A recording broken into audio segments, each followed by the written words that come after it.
أما بعد أعوذ بالله من الشيطان الرجيم بسم الله الرحمن الرحيم إن الله وملائكته يصلون على النبي يا أيها الذين آمنوا صلوا عليه وسلموا تسليما اللهم صل عليك يا سيدي يا رسول الله وعلى آلك وصحبك يا سيدي يا حبيب الله.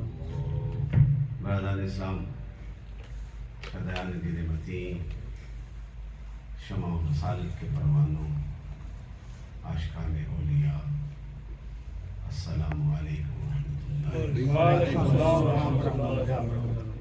الحمدللہ آج میرے لیے، آپ کے لیے یہ بڑا انعام ہے کہ اس دیار غیر میں ہم سارے ایمان والے اکٹھے ہو کر اللہ کی بارگاہ میں اور اس کے محبوب نبی رحمت کی بارگاہ میں اپنی عقیدوں کا اظہار کر رہے ہیں۔ خصوص اس سمائے نور میں پھر شدت ایمان کے ساتھ، اپنی محبتوں کے ساتھ، اپنی ایمانی قوتوں کے ساتھ، اپنے اپنے جوش و جذبوں کے ساتھ ہر اہل ایمان حضور کی آمد کا جشن منا رہا ہے اور یہ خوشی کا اظہار کر رہا ہے، اور یہ اظہار کرنا بالکل برحق ہے، کیونکہ خالق کائنات، جو اس کائنات کا خالق ہے، جو رحمان اور رحیم ہے، جو کل شیء قدیر ہے، جو دلوں کے رازوں سے باخبر ہے، جو زمینوں اور آسمانوں کا نور ہے، وہ جسے چاہتا ہے اپنی رحمت سے نواز دیتا ہے۔ اور ہر دور میں آدم سے لے کر عیسیٰ تک جب اس نے اپنی الوہیت کا اظہار کرنا چاہا تو اپنی اس اعلیٰ مخلوق میں سے سب سے اعلیٰ جو ہے انبیاء کی جماعت، ان کو باری باری چن لیا کہ جاؤ میری مخلوق کو ہدایت کا پیغام۔ لیکن پھر جب آپ کے اور میرے نبی کی باری آتی ہے، نبیوں کا سردار آتا ہے، سید المرسلین آتا ہے، وما ارسلناک الا رحمۃ للعالمین آتا ہے، پھر وہ جلوے، جو عنایات، جو معجزات، جو برکات آدم سے لے کر عیسیٰ تک مختلف ادوار میں میرے رب نے ان کے سینوں میں، ان کے اذہان میں ڈالی، ان تمام کی انتہا جو ہے وہ ذات مصطفیٰ کریم صلی اللہ علیہ وسلم۔ کتنی شانیں میرے رب نے دی۔ اللہ mentioned in the glorious Quran regarding the status of the Sayyidina Muhammad صلی اللہ علیہ وسلم۔ میرا رب خود بتاتا ہے، خود سکھاتا ہے، خود اس انداز کے ساتھ بیٹھنے کا طریقہ سکھاتا ہے۔ تو پھر جو یہ سمجھ جاتا ہے، جو اس پیغام کو اپنے سینے میں بسا لیتا ہے، پھر وہ یہ نہیں دیکھتا کہ گنبد خضرا کا مکین مدینے میں بیٹھا ہے تو آج بھی پھر اس کا ایمان یہ کہتا ہے کہ آج یہاں پر بھی بیٹھ کر ہم اس کا ذکر کر رہے ہیں، اللہ کے کرم کے صدقے سے وہ مدینے میں بیٹھ کے ہم پہ کرم فرماتا ہے۔ سبحان اللہ، نعرہ تکبیر، اللہ اکبر، نعرہ رسالت، یا رسول اللہ، جشن عید میلاد النبی، مبارک ہو، مبارک ہو۔ اور اس کے انداز اور فیس ہیں مختلف وقتوں میں مختلف طریقوں سے کیا گیا، اور حضور کی بارگاہ میں یہ درود و سلام جو پڑھتے ہیں نا، درود پڑھنا، یہ جو جب کوئی بڑا علم والا یا کوئی نعت خوان اپنی خوبصورت آواز کے ساتھ حضور کی مدح سرائی کرتا ہے تو وہ درود کے گجرے اور عقیدتوں کے محبتوں کے فیض بھیجتا ہے۔ یہ حضور کے زمانے میں بھی صحابہ بھی جو نزدیک بیٹھے تھے وہ بھی سلام پڑھتے تھے، اور جو دور بیٹھے تھے وہ بھی سلام پڑھتے تھے۔ تو ایک بار حضرت ابو دردہ آئے اور پوچھا، یا رسول اللہ، آپ کے ہوتے ہوئے آپ پہ سلام پڑھتے ہیں، لیکن جب آپ اس دنیا سے physical departure of the prophet صلی اللہ علیہ وسلم تو اس وقت بھی سلام پڑھیں گے؟ تو حضور نے کہا کہ میرے رب نے یہ نہیں کہا کہ اللہ نے انبیاء کے جسموں کو جو ہے اس زمین کو حرام کر دیا، اور تم جب بھی دنیا کے کسی کونے میں بیٹھ کر، اور اسپیشلی آن فرائیڈے، جمعے کے دن جب تم مجھ پہ درود پڑھتے ہو، میں تمہارے اور تمہارے پیچھے والوں کو کی بھی خبر لیتا ہوں، ان پہ کرم فرما دیتا ہوں۔ سبحان اللہ، That's a beautiful saying of the Prophet صلی اللہ علیہ وسلم۔ تو اس لیے جو عشاق ہیں نا، جو ایمان والے، وہ تو محبتوں کے ساتھ یہ درود پڑھنا، یہ نعتیں پڑھنا، یہ نثر میں بیان کرنا، یہ ساری توصیف و ستائش ہے نا، حضور کی بارگاہ میں اپنی عقیدت کا اظہار ہے، اور اسی توصیف اور اسی توقیر اور اسی عظمت کا تذکرہ میرا رب قرآن میں فرماتا ہے. سبحان اللہ. میرا رب قرآن میں یہ کہتا ہے لِتُؤْمِنُوا بِاللَّهِ وَرَسُولِهِ وَتُعَزِّرُوهُ وَتُوَقِّرُوهُ. Allah mentions regarding to the highest degree of the Prophet Muhammad. اگر تم بلیور ہو نا، ایمان والے ہو، اللہ پہ یقین رکھتے ہو، اللہ کی وحدانیت پہ یقین رکھتے ہو، اپنی پیشانی جو یہ سکائی اس مصطفیٰ کریم نے اس کی بارگاہ میں جھکاتے ہو، تو پھر اللہ اور اللہ کے رسول پہ ایمان لاؤ اور میرے رسول کی توقیر کرو، عزت کرو، ان کی توقیر بیان کرو. سبحان اللہ. پریز دا پروفٹ محمد صلی اللہ علیہ وسلم. اب یہ مختلف اندازوں میں کیے گئے. حضور کے دور میں بھی حضور کی آمد کے تذکرے صحابہ کرتے تھے.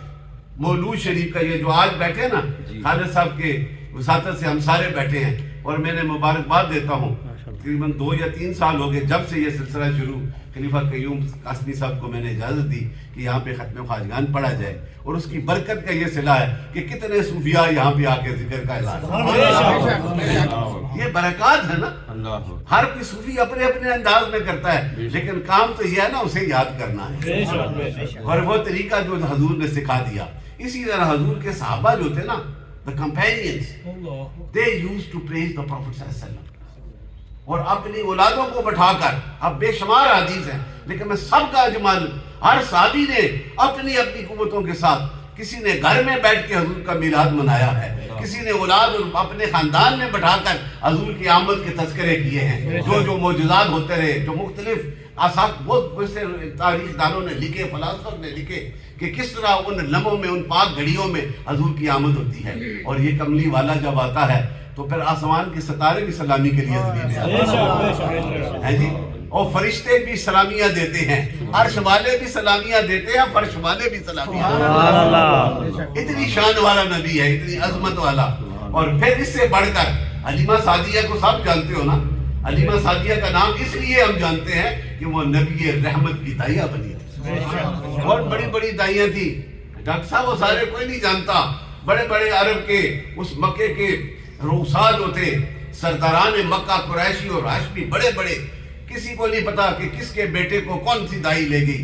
لیکن جس وقت حلیمہ سعدیہ نے میرے رسول کو اپنی گود میں لیا، قیامت تک اس کا نام حضور کے ساتھ. سبحان اللہ. نعرہ تکبیر. اللہ اکبر. نعرہ رسالت. یا رسول اللہ. عید میلاد النبی. مبارک ہو، مبارک ہو. اور اسی حوالے سے جب انہوں نے اٹھایا نا سرکار کو، اور پھر وہ اب عرب کا یہ ٹریڈیشن تھا کہ وہ کعبۃ اللہ کا طواف کر کے حجر اسود سے مس کرتے تھے تاکہ یہ ہم حفاظت سے اس بچے کو لے جائیں.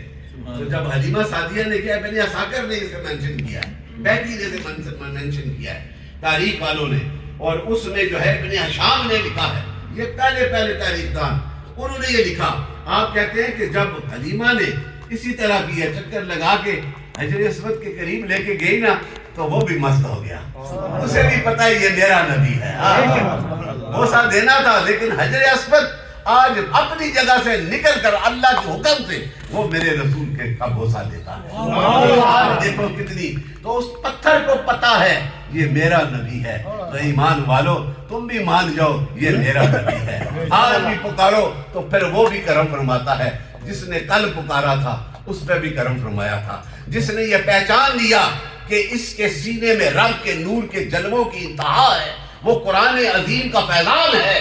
اور جس نے اپنے سروں کو جھکا کر نبی رحمت کی اداؤں کو اور اس پیغام کو اپنی زندگی کا حصہ بنا لیا، پھر نہ دنیا کو دیکھا، نہ گھر کو دیکھا، نہ گھر والوں کو دیکھا تو چہرہ رسول کو دیکھا، کہ پیغام کو دیکھا، اور پھر وہ شانیں بن گئی. جس کا عشق جتنا زیادہ تھا اس کو میرے رب نے زیادہ شانیں عطا کی. اور اسی عشق اور اس محبت سے ابتدائی دور میں 1400 years ago when the Prophet ﷺ declared the message of the oneness of the Almighty Allah, اور جس نے مان لیا نا اور عشق کی انتہا کر دی، اس میں سب سے اعلیٰ وہ ابو بکر صدیق بن گیا. اس لیے بنا کہ انہوں نے اپنی باقیہ جو زندگی تھی اس کا ایک ایک لمحہ میرے نبی کی محبتوں میں گزار دیا.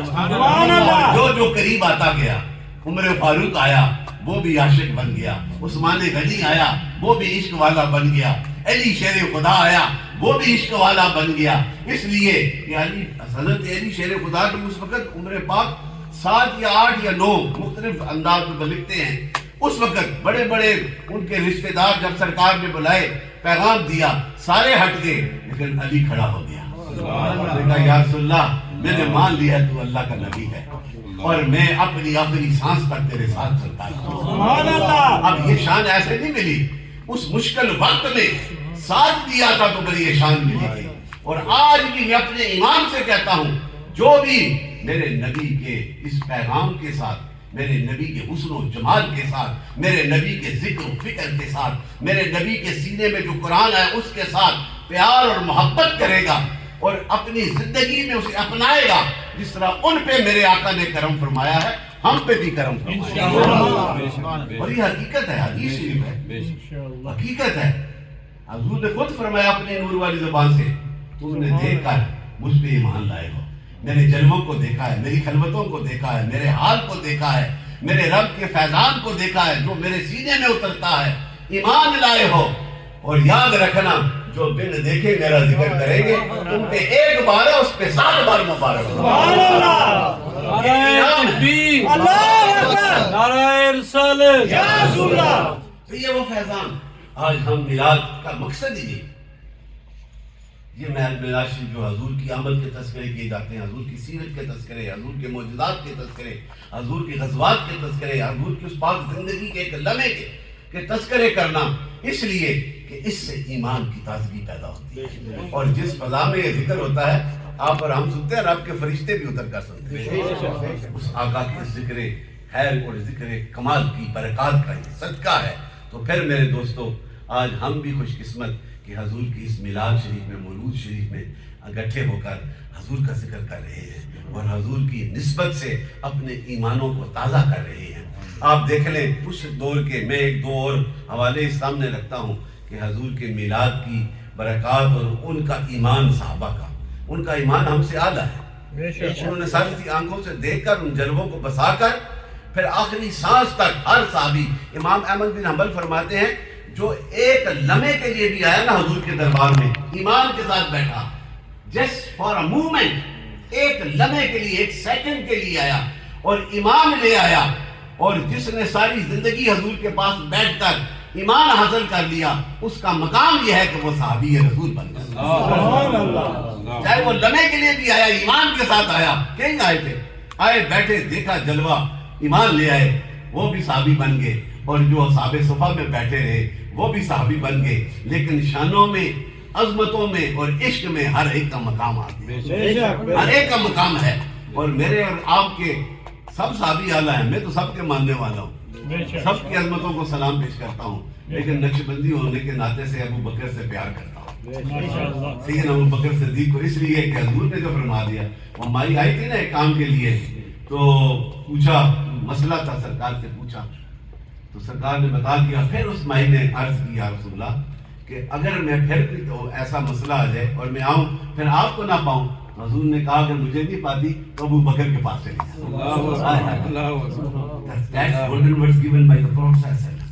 جا. حضور نے فرما دیا. اب اس سے یہ ثابت نہ ہو کہ باقیوں سے پیچھے ہٹ گئے, سب سے پیار تھا, لیکن جو سرکار کی نگاہ ہوتی ہے, جو نبوت کے فیضان کا مظہر ہو, جب ان کی نگاہ میں وہ صدیق اکبر بن جاتا ہے تو پھر ساری دنیا جو کہے تو پرواہ نہیں, اس کی شان اعلیٰ. یہ شان ہوتی ہے. عثمان غنی کو کیوں شان ملی؟ یہ نبی کی غلامی کے صدقے سے. ہاں کہ داماد رسول بھی ہے اور پھر ایک ہی نسب سے ہے, کوئی پردادے سے پیچھے لگ ملتا ہے. یہ ابو بکر, سیدنا عمر, سیدنا عثمان غنی, وہ زیادہ کریم عثمان غنی. سیدنا ابو بکر جو ہے بنی تمیم کے قبیلہ کے ہیں, اور یہ بھی پیچھے جا کے سارے حضور سے نسبت رکھتے ہیں, سارے حضور سے نسبت رکھتے ہیں. لیکن یہ شان ہے کیا ہے عثمان غنی سے. حضور نے فرمایا, وہ کہتے ہیں غزوہ بدر میں شامل نہیں ہوئے, تمہیں کیا پوری ہسٹری تو پڑھو نا. اس وقت حضور کی صاحبزادی جو ان کی عقد میں تھی وہ بیمار تھی, اور اسی غزوے کے دوران ہی ان کا وصال ہو گیا. تو کملی والا جانتا تھا اس لیے انہیں چھوڑ دیا, اور یہ فرمایا کہ تمہارا وہی مقام ہے جو بدر کے جو مجاہد ہیں, جو بدر میں اس غزوے میں شامل ہوئے ہیں, رب نے جو انہیں مقام دیا ہے عثمان غنی, تمہیں بھی وہ مقام. تمہیں حکم کے چھوڑ کے جا رہا ہوں, نبی کا حکم تھا. اور ان کا یہ مقام کہ وہ کتنے حیا کے پیکر بنے, سیدنا عمر فاروق کو دیکھیں پہلے کیا تھے، اور پھر جب غلامی اختیار کی نبی کی تو کتنا مقام ملا. یہ ساری حضور کی محبتوں کا فیضان ہے نا. اور میں اس لیے یہ آپ کے ذہنوں میں یہ بات بتا رہا ہوں کہ دیکھیں ان تمام کا یہ مقام اس لیے حاصل ہوا کہ ان کا عقیدہ یہ تھا اگر رب کی توحید کا فیض ہمیں ملے گا تو یہ در مصطفیٰ سے ملے گا، حضور کی غلامی کے صدقے سے ملے گا، اور جس نے جتنا پیار کیا اسے اتنا فیض حاصل ہوگا. اور یہ حقیقتیں ہیں. دیکھیں نا عمر فاروق کا یہ ضمن بات آ گئی کہ وہ بڑے جلیل تھے، بڑے طاقتور دبدبے والے. تو ایک وہ آیا نا، وہ شراب پیتا تھا بہت، تو سامنے سے گزرا اور اس میں اس نے آپ نے اس طرف رکھی ہوئی تھی. آپ وہ دیکھا عمر فاروق کو تو وہ ڈر گیا، آج تو پکڑا گیا، آج نہیں بخشا جاؤں گا، آج مارا جاؤں گا. اس نے سچے دل سے توبہ کی. بخشش دینے والا میرا رب ہے نا. سچے دل سے توبہ کی کہ مولا آج مجھے عمر سے بچا لے، تو اس کے بعد یہ عمل نہیں کروں گا. اور جب قریب آئے تو عمر فاروق پوچھا یہ کیا ڈالا ہوا ہے؟ اس نے کہا یہ سرکہ ہے. نیچے نکالا تو واقعی وہ شراب سرکہ بن چکا، اس لیے کہ اس نے سچے دل سے توبہ کر لی تھی اور میرے رب نے اس توبہ کو قبول کر لیا تھا اور پھر وہ راہ پہ آ گیا. یہ شانیں، یہ طاقتیں، علامہ صاحب آگے تشریف ہے، یہ وہ طاقتیں میرے نبی کی غلامی کے صدقے سے حاصل ہیں. حضرت حذیفہ جو ہیں یہ صحابی رسول ہیں اور ان کی والدہ بھی صحابیہ ہیں، ان کی والدہ بھی، اور ان کا بھی یہی عقیدہ کہ وہ یہ انہوں نے فرمایا جاؤ حضور کے دربار پہ، کملی والے کے دربار پہ جانا اور بخشش کے لیے دعا کر دینا. کیا کہنا؟ کہ ہمارے لیے دعا کیجیے، بخشش. یہ عقیدہ ہے ان کا. یہ دعا ہم اولیاء کے دربار پہ جا کے کرتے ہیں. وہ دیتے نہیں، دینے والا میرا رب ہے، لیکن رب دیتا ہے یہ میرا بندہ جس نے ساری زندگی میری رضا میں میرا ذکر کیا ہے، اس کے پاس آیا ہے، میرا رب بھی کرم فرما دیتا ہے اس پہ. سبحان اللہ. یہ حقیقتیں ہوتی ہیں. تو جب وہ گئے نا، عرض کیا اور نماز تھی مغرب کی، بیٹھ کے ادب کے ساتھ آگے نہ بڑھے، عشاء ہوئی آگے نہ بڑھے، پھر وہ چلے گئے پیچھے پیچھے قدم لگا کے جا رہے ہیں، پیچھے پیچھے قدم لگا کے جا رہے ہیں. اور جب لگا کے جائے تو حضور نے ابھی پیچھے مڑ کے نہیں دیکھا. یہ تو ہے نا کملی والا آگے بھی دیکھتا ہے اور پیچھے بھی. فرمایا نا میں تمہارے رکوع اور سجود سے باخبر ہوں، تم کس طرح سجدے کرتے ہو، میرا نبی آگے بیٹھ کے دیکھتا ہے. سرکار نے کہا حذیفہ تو اس لیے آیا ہے، جا میں تمہیں دعا دیتا ہوں. تیری والدہ کی جو دعا تو نے کہی ہے نا، اللہ ان کو بخشش کا فیضان عطا فرمائے. یہ بن دیکھے عطا کیا جاتا ہے. تو میرے دوستو یہ وہ اس آقا کی تعریف، ان کی جو اتھارٹی ہے اس کو بیان کرنا، یہی میلاد شریف ہوتا ہے کہ حضور کی آمد کی کتنی برکات تھی، کتنے انعام تھے. آج 14 صدیاں گزرنے کے باوجود جب بھی یہ مہینہ آتا ہے پوری دنیا میں کوئی کسی کو گورنمنٹ کی طرف سے سپورٹ تو نہیں، یہ ایمان کی سپورٹ ہے. اور کہاں سے لوگ آگے اس حضور کے میلاد میں شامل ہوتے ہیں، ذکر میں. اور مجھے یہ بھی خوشی ہے، یہ جو ذکر بھی ہم کرتے ہیں نا، یہ بھی سرکار کے کرم کا صدقہ ہے. یہ ختم خواجان پڑھتے ہو، یہ صوفیہ نقشبند نے پڑھا، اور یہ سلسلہ آج دیکھیں یہاں سے کہاں ہوتا ہے، کبھی فیجی میں ہو رہا ہے، کبھی آسٹریلیا میں ہو رہا ہے، کبھی امریکہ میں. یہ سارے، اور جو اس پہ استقامت کرتا ہے اسے انعام مل جاتا ہے. میری اور ڈاکٹر صاحب کی دوستی بھی ذکر کے سکتے ہیں. آج 25 سال پہلے مجھے ملے ہیں، اور یہ نسبت تھی گمگول شیف. وہاں میں نے سنا کہ گمگول شیف میں ذکر ہوتا ہے، اور گمگول شیف کا فیض موڑا شیف بابا جی قاسم سے ہے. جب میں یہاں آیا تو اس دن سے آج تک جب بھی میں آتا ہوں، کبھی بلاتا ہوں تو وہ آپ آتے ہیں. وجہ کیا ہے؟ یہ ذکر کی بہانہ ہے. اور یہ کتنا خوبصورت بہانہ ہے کہ ہم ملتے ہیں تو ذکر کی خاطر ملتے ہیں، ہم بیٹھتے ہیں تو اللہ کے ذکر کی خاطر بیٹھتے ہیں، ہم آپس میں خوشی کا اظہار کرتے ہیں تو اس نبی رحمت کے کرم کے صدقے اس کے ذکر کی خاطر بیٹھتے ہیں. اور حضور کا ذکر، رب کا ذکر، یہ ایک ہی حقیقت ہے. کیونکہ نبی اپنی مرضی سے تو کچھ نہیں کہتا، نبی وہی کہتا ہے جو رب اسے کہتا ہے. حضور نے یہ تو نہیں کہا میری تعریف کرو. مکے کی مشکل گھڑیوں میں بھی اللہ کے ذکر کے جلووں کو ہمیشہ بلند رکھا. مکے والوں کی پرواہ نہ کی، اس اذیتوں کی پرواہ نہ کی، وہ اس ذکر کو سامنے رکھا. وہ جو تنگ کرتے تھے وہ مٹ گئے اور میرے آقا کا نور پوری کائنات میں چھا گیا.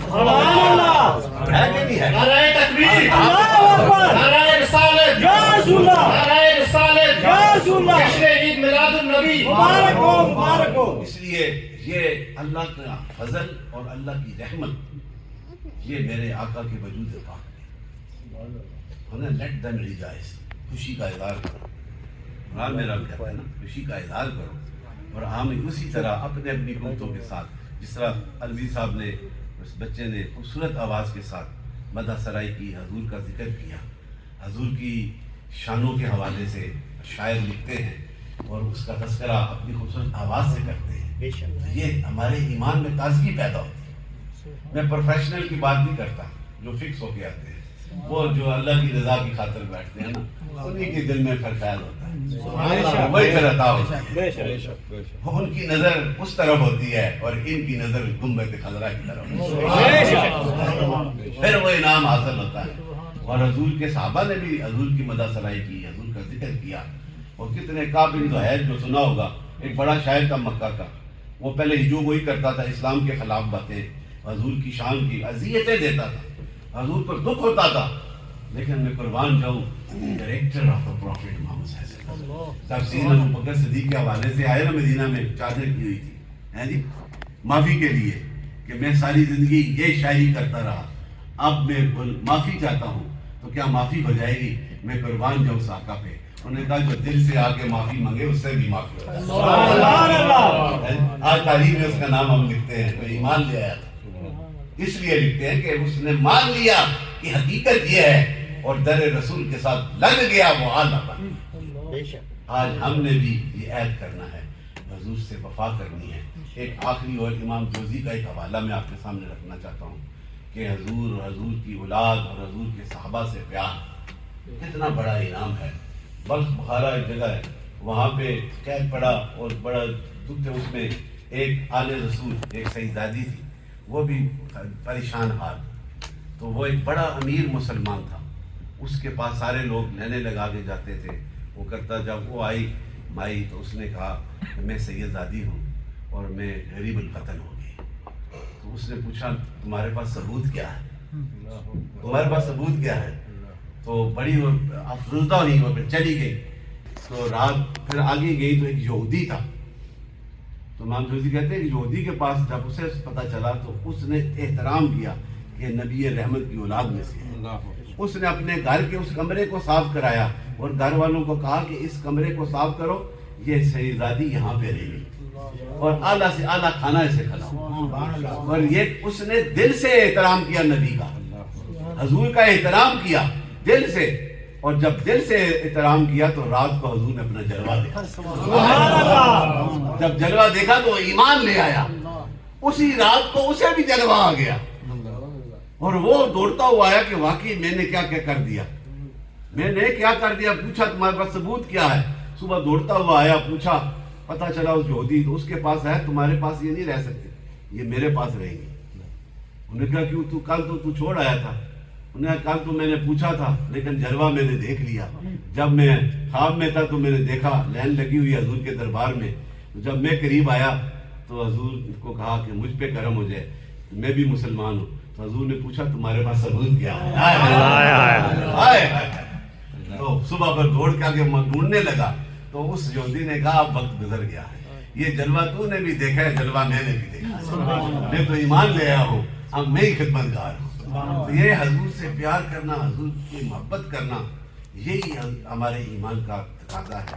اللہ تعالی ہمیں آقا مدنی تاجدار سے سچی محبت کرنے کی توفیق عطا فرمائے، اور جو خلیفہ قیوم صاحب یہ ڈیوٹی سر انجام دے رہے ہیں، اللہ تعالیٰ انہیں اور استقامت عطا فرمائے۔ اس دفعہ میرے بڑے کم دن تھے، آج بھی 6 جگہ سے یہ پروگرام کر کے آ رہے ہیں، تو یہ صبح سے 7 ہیں سارے ساتھی، تو انشاءاللہ کل بھی اس طرح 5-6 جگہ ہیں، پرسوں جمعے کے بعد میں پھر کیلیفورنیا چلا جاؤں گا، لیکن میں آپ تمام کو سلیوٹ کرتا ہوں کہ آپ نے اپنے معاملات کو چھوڑ کر اس مجلس ذکر میں آئے ہیں، حضور کی میلاد میں۔ اللہ تعالیٰ اس کے صدقے آپ پہ بھی کرم فرمائے، آپ کی بھی مشکلیں آسان فرمائے، اور میں دعا کرتا ہوں، یہ بچہ کہتا ہے آپ نے دعائیں کر رہی ہیں قرآن والے اور دوسروں کو بڑا فائدہ، کل یہ کہہ رہے ہیں ان کو پچھلے سال دعا کیا مکان ہو گیا، مجھے بھی کچھ مل جائے، اللہ کرے کرم ہو جائے سب پہ بھی، سب پہ، ہم پہ بھی کرم ہو جائے، سرکار کا یہ کرم ہے۔ اور اللہ تعالیٰ اس کرم سے اور اسی راہ پہ چلنے کی اس سے در سے سگ سے ہے مجھ کو نسبت، میری گردن میں دودھ کا ڈورا دے، یہ ہے وہ سرکار کا کرم، اللہ تعالیٰ نصیب فرمائے۔ اور علامہ صاحب